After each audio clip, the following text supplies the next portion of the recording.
This video is sponsored by Brilliant. The first 200 to use the link in the description get 20% off the annual subscription.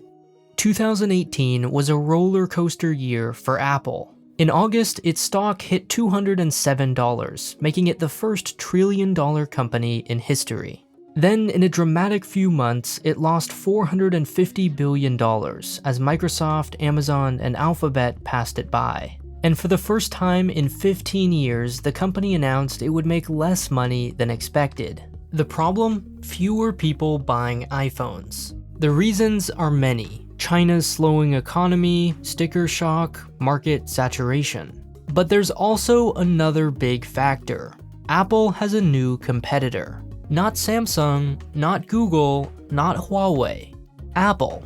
The iPhone is increasingly competing with itself. One, because we're all holding on to them longer, but also because it doesn't cost what you think it does. As the price of an iPhone goes up, something new is happening to its value, and it's shaking up Apple's entire business model. To understand what's really going on, we need to calculate the actual hidden price of the iPhone.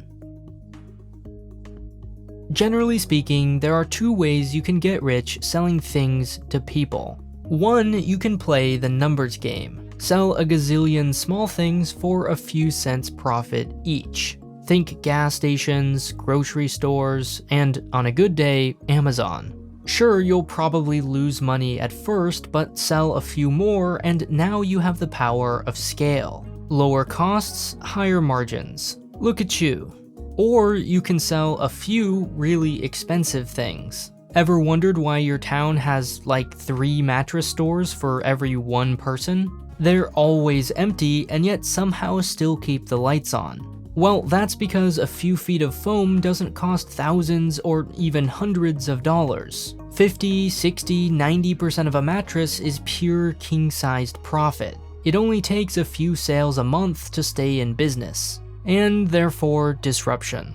But a few companies, the really successful ones, manage to do both. If you can make hundreds of dollars on each item, sell it thousands of times an hour, and convince those same people to buy again in 12 months, and make us want to line up with a smile on our face for the privilege of doing it, well, now you have a $265 billion a year business. The iPhone is arguably the most successful subscription service in history. You can bet Apple will announce a new model or 3 every September, like clockwork, just as surely as you know they'll name it something weird.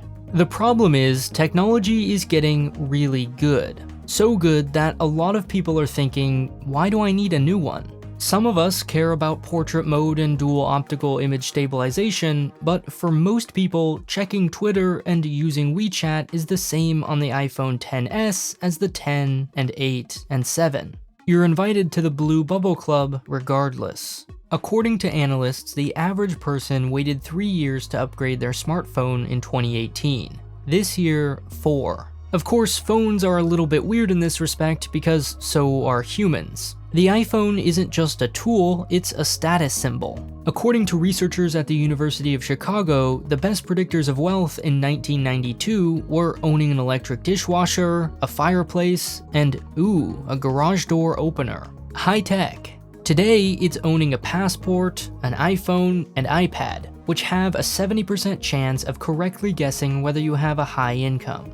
Owning the newest model signals you have $1,000 of disposable income to spend every year. Add some AirPods and you won't even hear the sound of the money leaving your bank account. But that only works if this year's iPhone looks different from last, and Apple only really changes its design every other year.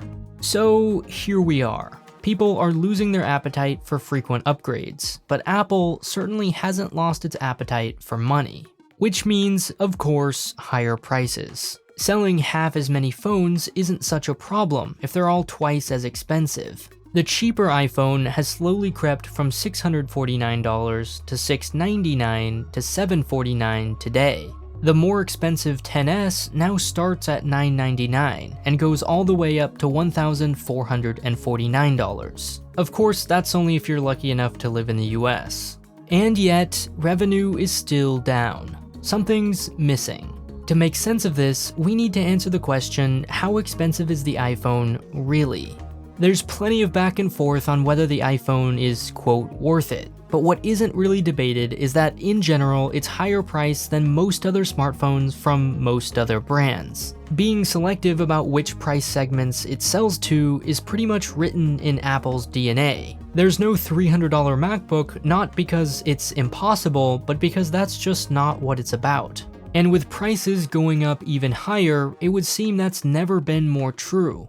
But sticker price isn't the best way to measure actual cost. In fact, it's pretty misleading. Phones aren't consumable. Unless you pull a Black Mirror, they're still worth something in a year or two.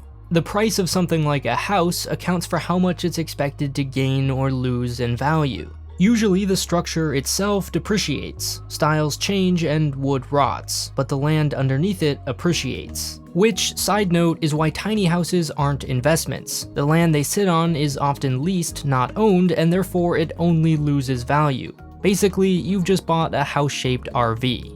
Anyway, unless your phone was signed by the ghost of Steve Jobs himself, it's more like a car. Its value goes down, and fast. But not all phones are the same. On average, iPhones lose 45% of their value in the first 12 months, Samsung phones 62%, and Google 81%. That may sound a little unfair. Apple only makes premium devices, while Samsung's average might be skewed by a few low-end outliers. So let's look at specific models. A year later, the Samsung S8 lost 58% of its value, the Google Pixel XL 82%, and the OnePlus One 94%. Meanwhile, the iPhone 8 still lost only 45%. That's a difference of hundreds of dollars. And that's before the record-setting iPhone X. In September 2018, only a week before the XS was set to be announced, the X was still worth $679. It lost only 32% of its value. Taking this into account, we can calculate a rough total cost of ownership. $1,000 up front minus $679 for selling it a year later gives us a real cost of $320. That's $26 a month to always have the latest and greatest. Now, to be fair, sticker price does matter. If next year's iPhone costs $20,000 and sells 12 months later for $19,900, it would be a bit disingenuous to call it a $100 phone. But of course, resale value is still very important. And here's why. Because used iPhones are now worth more people are selling them. Higher supply. Meanwhile, more people want the new design but don't necessarily want to spend a whole month's rent. Higher demand. The result, a huge, thriving secondary market. Amazon and eBay are flooded with iPhone Xs. Which means the new phone has to compete with its still pretty good last generation. In other words, Apple is increasingly competing with itself. And the better today's iPhone, the harder it'll be to compete against used next year. Now, if you're an investor, this all sounds pretty bad. Like, sound the alarms bad. Remember, the iPhone alone accounts for 60% of its revenue. Any other company would fight this tooth and nail. So what's Apple doing? Not only are they not fighting it, they're actually embracing it, making the iPhone last even longer.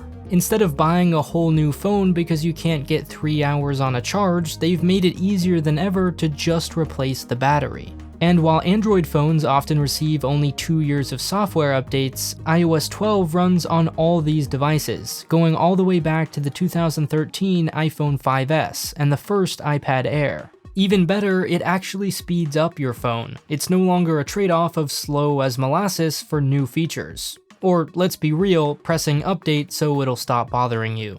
All of this is awesome for you and I, but isn't it a terrible business idea? Not necessarily. Unless you buy from Apple.com, secondhand phones don't directly put any money in its pockets, but Apple has other ways of making a profit. New or used, you still buy apps, you still subscribe to Apple Music, Apple Video, iCloud, and so on.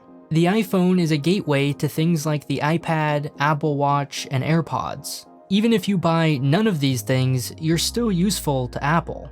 Google, for example, pays an estimated $9 billion a year just to be your default search engine. $9 billion. That's the GDP of Haiti for one switch to be flipped. User base means control, and control ultimately means money.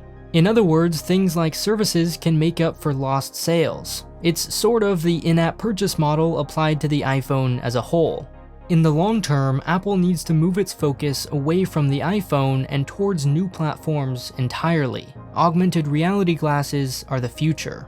As we saw in 2018, this transition won't be easy, but it's the best and really only path forward. Because the truth is, what's happening now is normal. Everything before was an anomaly. A very profitable one, an easy one for companies to get used to, but still an anomaly. From 2007 until fairly recently, the stars were perfectly aligned. Technology was moving incredibly quickly, but still always left enough to be desired for next year. The smartphone was in its growth period, but the average person buying a new phone every year or two just isn't sustainable, not economically and not environmentally. Phones should last years and years, go through 2 or even 3 owners, and then gracefully be recycled. The future is one where a few of us buy the latest phone, take good care of it, and then give it back to Apple, or sell it secondhand. The problem is, selling your phone is kinda the worst. How do you know when to sell, and for how much? So it ends up just sitting in a drawer somewhere. Dave over at Here's the Bad Version has an idea for a solution, an app.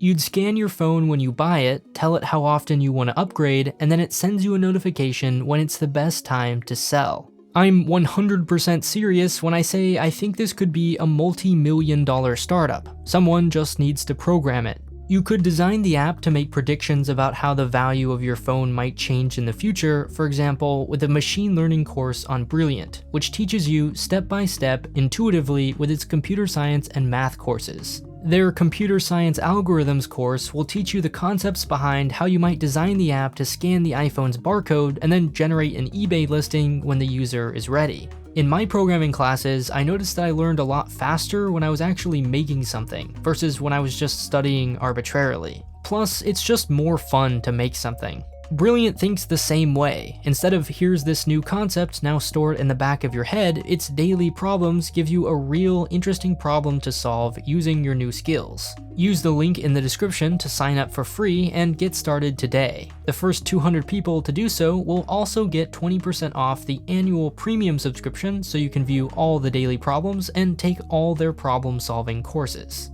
And after you sign up, don't forget to go watch Dave's video.